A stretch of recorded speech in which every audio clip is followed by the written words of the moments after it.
Good afternoon, friends. After heavy lunch and good tea, everybody is fresh now. Even in the last session, CB sir has talked about the model of the model GST law, and now Janak Bhai will do the valuation of that model GST law. So I request Janak Bhai. Introduction. Achha, one more thing I have to say. Actually, we have formed 5 groups, 5 study groups, and we have given representation to the government on the entire model GST law, even to the State Empower Committee and Council. We have given representation, and now I request Prashant Bhai to formally introduce Janak Bhai. Thank you, President Sir.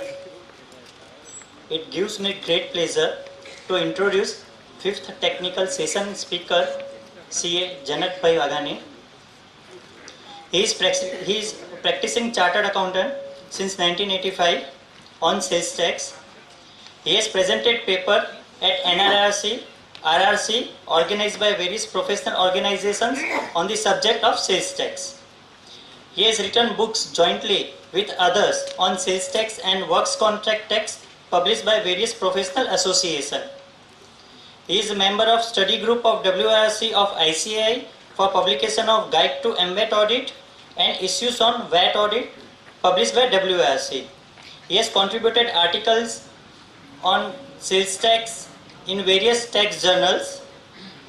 He regularly gives lectures on sales tax, VAT, GST in various public meetings, seminar, conferences, study circle, meeting, guidance cell and coaching classes organized by professional and trade organizations.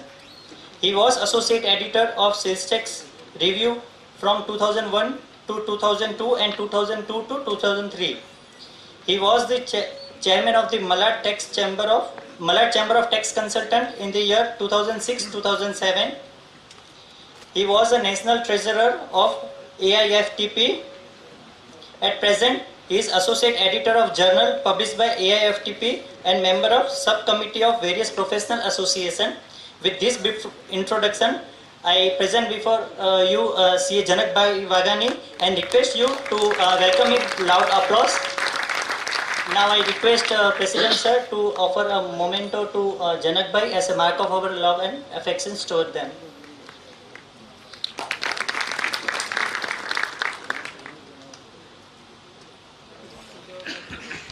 Now I request Janak Bhai to deliver his speech. Namaskar, Jai Shri Krishna, Jai Jinendra and Jai Shri Ram. The President and the other colleagues on the dais, and the fellow taxpayers, GST. Fellow GST payers. Now, I have taken the name of the 3 gods. The reason was that GST is made of a 3 enactment. It's a Belpuri. VAT, service tax and excise. These 3 enactments have been merged into the GST. And what they have done, that they had formed a subgroup like we have formed the subgroups for representation. And each subgroup was given separate topic. And all of a sudden, they were not hoping that that bill would be passed in the Rajya Sabha. Even we were not expecting also. And all of a sudden, they got the news, yes, ho gaya sab. So what they have done, whatever was available with them, they compiled and presented before us. I will tell you in my presentation also, where they have not considered something which was important to consider. As happened in for that notification and what PC Joshi sir has said in the morning, that there was no need for such a hurry. But now you know they have got a tough taskmaster in the center who is asking and taking the reports of all the ministers what you have done today and what is going to be done tomorrow. and perhaps that may be in the minds of the finance ministry. So they have done everything and they have given report, we are ready with the GST. In one of the meeting of the All India Federation, 2 years back, I was sitting with the Joint Commission of Sales Tax, Karnataka State. And casually I asked him that, are you prepared for GST? He says, we are prepared, you be prepared. What we have to do? We have to just enact the law and throw it into the public. And you people are there to tell us where we are wrong and we are right. So we will correct it from retrospective effect. Now this valuation. Now all these years we have been confronted with the terminology turnover. In GST law also they have used the word turnover. But while for levy of tax, I am surprised, and you will be also surprised, that there is no mention in section 7, which is a charging provision, about the levy of tax on turnover or valuation of the supply. Book is given to you, I think, and everybody has kept with them. So just open that. Don't ask me the page number. It is section 7. Just try to read it together. थोड़ा चाय का असर तो होना चाहिए ना. सीधा page number 25. So ready-made. Now there shall be levied a tax called the Central Stock State. Hope that in the final law they remove that stock. And service tax on all intrastate supplies of goods and or services at the rate specified in the schedule, so and so to this act, and collected in such manner as may be prescribed. But they have not provided how to collect the tax on which value. Whether it will be unit based, quantity based, or a value based. That is not provided. Even the term consideration is defined, but when we will discuss about the valuation rule in section 15, they forgot to mention or consider the consideration in that section. चाय पे चर्चा हो रही थी. सुबह में किसी ने बोला it is a premature birth. Somebody talked something. Now they say, now you also say something. So I have to introduce the new law. So I am presenting before you the sample of the GST. Because you know we have got items are there, models are there. So I am giving you the sample of the GST.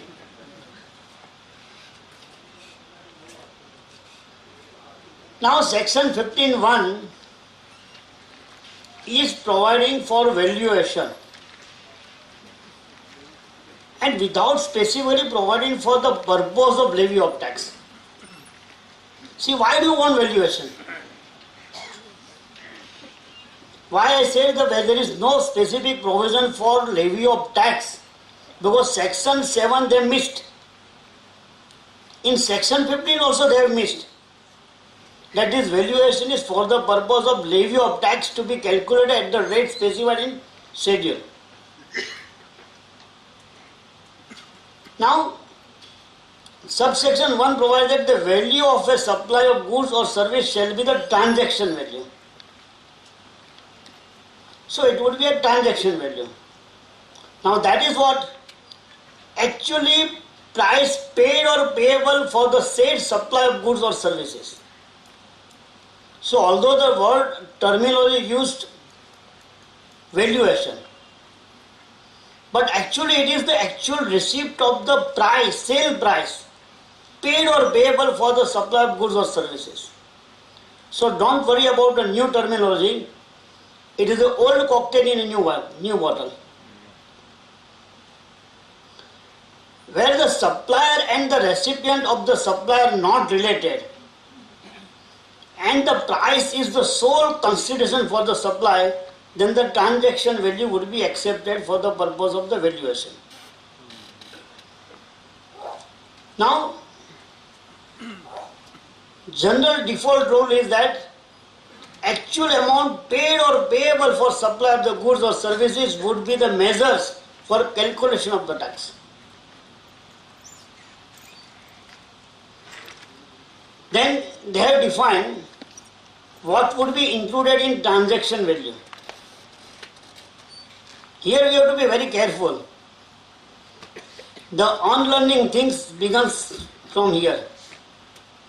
In VAT, we always say freight is includable for the local sales. For CST, it is to be excluded.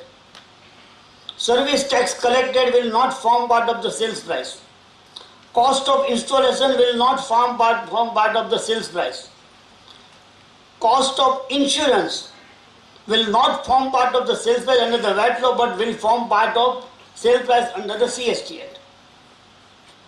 So what we have been understood for the purpose of the VAT, now we have to erase that and rewrite something. But when we erase it, keep it in the memory up to 31st March 2017, because that would be useful till today. Unless we accept the argument of Sir B.C. Joshi Sahab, then no tax is payable from 16 September. Now, any amount that the supplier is liable to pay in relation to such supply, but which has been incurred by the recipient of the supply. See what is there included. The supplier is liable to pay, but incurred by the recipient of the supply. ऐसा कभी होता है क्या? Supplier is liable to pay the tax, but incurred by the recipient. Can you imagine which kind of the case would be? Freight charges. What liquor? I mean taking liquor or...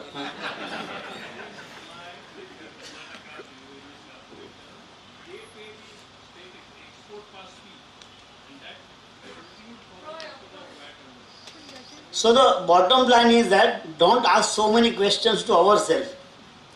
Ask our nearest accountant. Why I am saying accountant? Because he only talks with us, not the MD. In case of the chemical, you will always find that the person who is selling the chemical, he does not know what is it. And we have been confronted with the rate of the tax thereof. So we have to make an inquiry, see the agreement, that what is the scope of the supply and what is required to be payable by the supplier, which is paid by the recipient. So the one example is the freight. You know, in the MNC companies, consumer goods, they have a uniform price. So they reimburse you for the freight amount. So if you have seen the bill, it is 100 plus VAT less freight reimbursed. So whenever the reimbursement of the amount is there, which is deducted from the sale price, that would also form part of the consideration for the purpose of the valuation of the goods. Then the value apportioned as appropriate of such goods and or services as are supplied directly or indirectly by the recipient of the supply free of charge or reduced cost for use in connection with the supply of goods and services being valued. Now this is a very particular inclusion. What is it? That you are subject to supply certain things, and the supplier recipient is providing something either free of charge or at a reduced rate of the tax, then that value of that will be also included in the valuation provisions. We have come across recently in 2013 in service tax, larger bench decision of the C-State in case of Bhayana Builders Private Limited. We all knew that under the service tax there was an abatement composition on 60% of the gross amount you have to pay the tax. So under the notification, there was a provision that if the material is supplied free of charge, then this 60% would be calculated on the amount charged by the contractor plus value of the material supplied by the recipient. And that was upheld by the C-State Tribunal as not proper and the legal. Of course, the matter is pending before the Supreme Court. Now, in that judgment, they have said that service tax is payable on gross amount charged.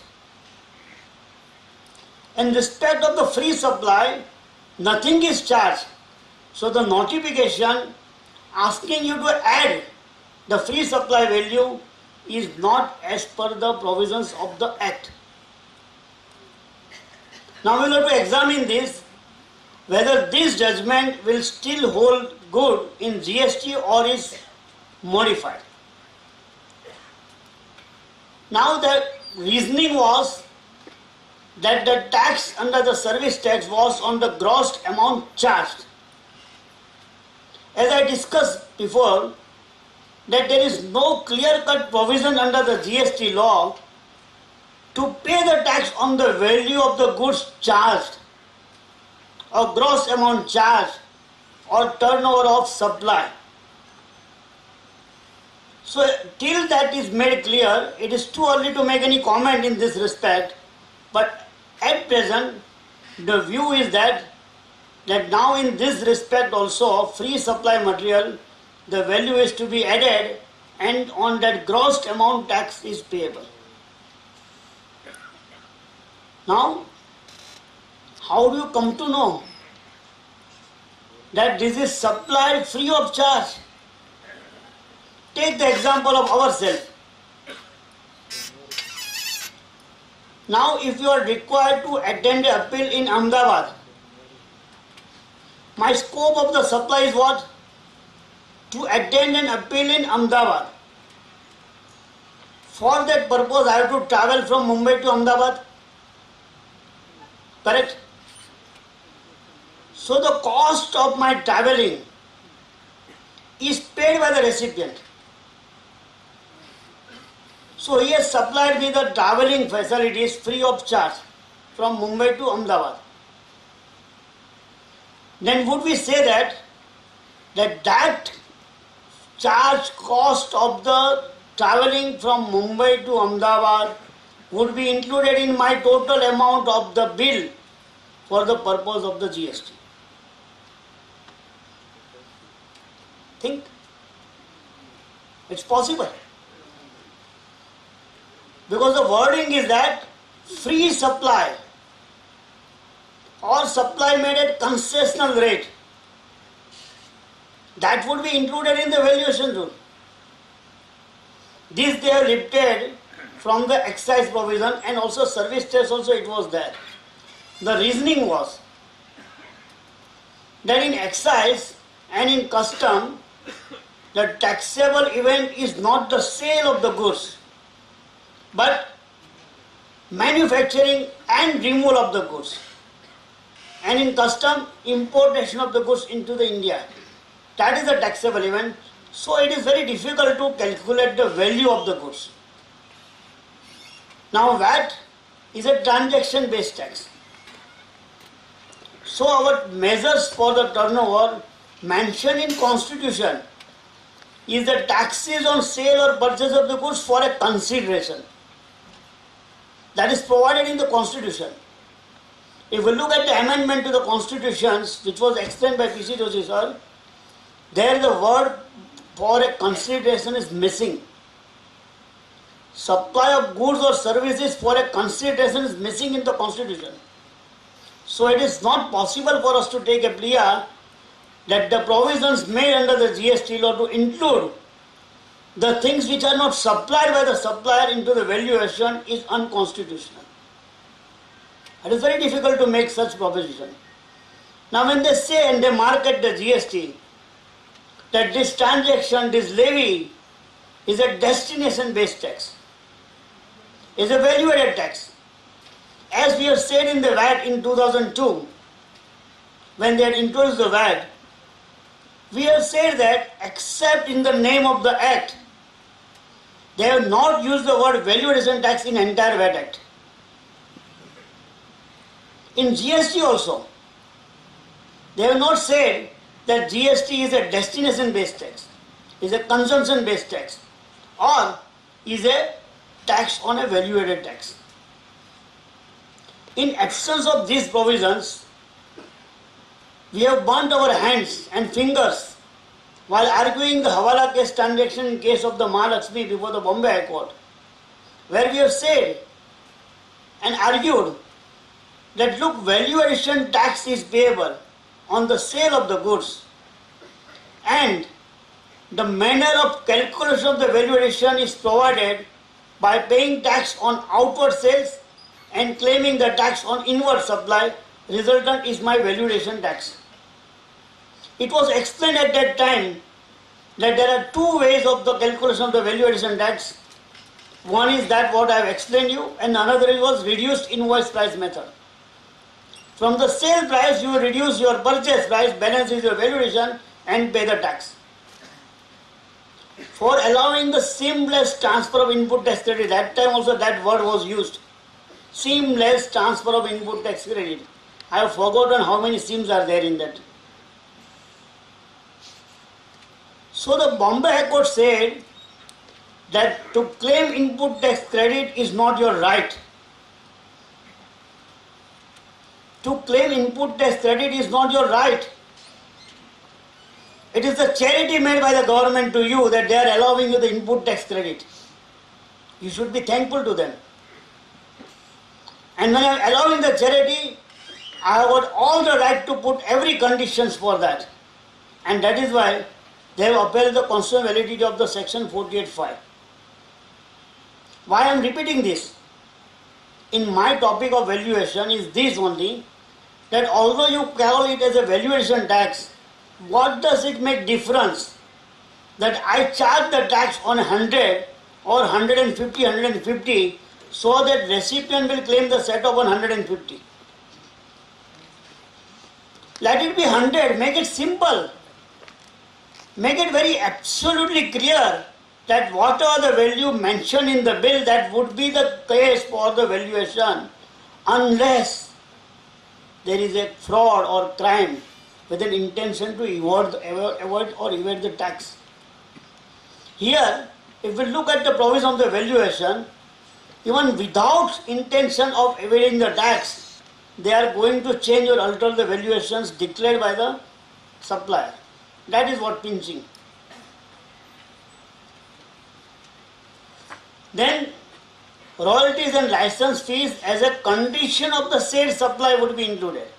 Not each and every royalties and license fees, but any royalties and license fees provided in the agreement to be payable by the recipient in respect of the supply of any goods or services, that would be includable in the sale price. Then the fourth is, any taxes, duties, fees and charges levied under any statute other than SGST, CGST or IGST. What is it now? But then the question is, what is remain after GST to be taxable for goods and services? Custom duty. But is it payable on supply? No. Any other charges?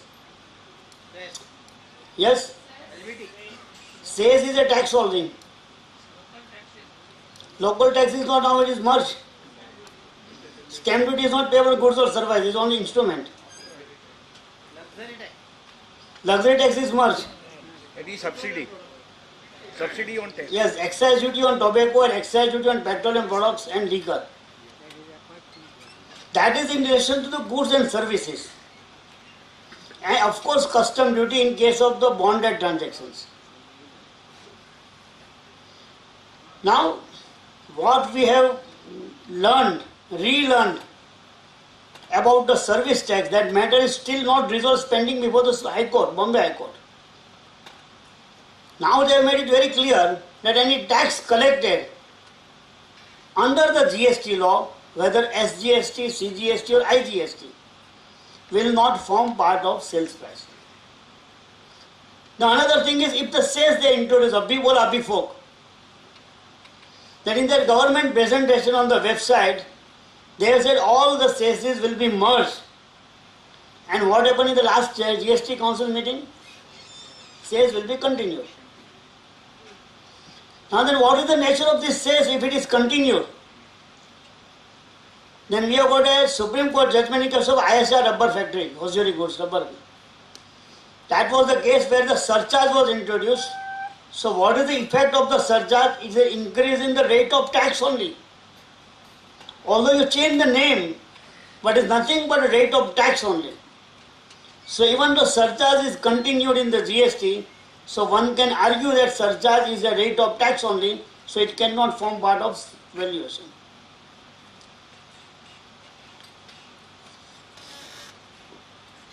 Any incidental expenses such as commission and packing charged by the supplier to the recipient of a supply, that would form part of the valuation. Now how much is charged by the seller in respect of the sale of the goods, we know that. Packing charges, freight, forwarding, weighing charges, surcharge in the hotel, service charge, whatever the name you give, everything will form part of the valuation. To that extent, it is very simple. When we ask the definition of the simplifications to any economist, he will say, remove all the deduction and exemptions. Like that proposal of Artha Kranti is forwarded in the WhatsApp for too many years. You know that in the WhatsApp Artha Kranti proposal is there. Yesterday Artha Kranti people met Prime Minister Narendra Modi, and still it carries yesterday for since last 2 years. Price would be reduced. Can you imagine that it can happen? We all knew that the revenue of the government depends upon our outflow. If my outflow is reduced, then where the revenue will be there? The parliamentaries are not reducing their salary. But anyway, what I am pointing out that each law, each section of the GST is capable of more than one meaning. And in many reference conferences, people were asking at the time of the lunch and dinner and the chai, that what would be our future? As a practitioner, what would be our future? Do you know, one of the fellow had made an estimate of a revenue of a tax professionals in a GST. Can you imagine how much? Any guess? 800 crore. 800 crore is the revenue estimated by somebody of the tax professionals. I will say it will be 8,000 crore. Each law, each section is capable of more than one meaning. And we knew that tunde tunde matir binna. So don't worry, relax and enjoy the GST. Of course, with the pinch of payment of GST. Then the same thing is written of the VAT provisions of the sales VAT, anything done on or before delivery, as well as the supply of the services will form part of the valuation. The second one is very important again. Subsidies provided in any form or manner linked to the supply. Again that WhatsApp message, forgo your subsidy for that LPG. Be a part to build a nation. So whatever the subsidies right now, we have got a ruling that it does not form part of sale price. Now again one has to look that whether LPG subsidy will form part of the valuation or not. Fertilizer subsidy, petroleum subsidy, and also subsidy given by the state government for providing essential commodities. whether that would form part of the valuation or not. Few days back, I read the judgment under the excise law that subsidies given by the to the petroleum company by the central government is not for the supply of petrol, but for meeting the cost expenditure incurred for the production of the petrol. So if the subsidy is to meet the cost of the production of the goods or services, then till today also it will not form part of the sale price under the GST law. That is possible. Then the question is, what about subsidized food provided to the employees in the factory? We all knew that even the state government department, they are also providing the subsidies for supply of the food in the canteen. And in the certain hotel industries, the food is given to the employee free of charge, and against that, the certain amount of the percentage is considered as forming part of their wages and salaries, which is popularly accounted in the accounts as a food allowance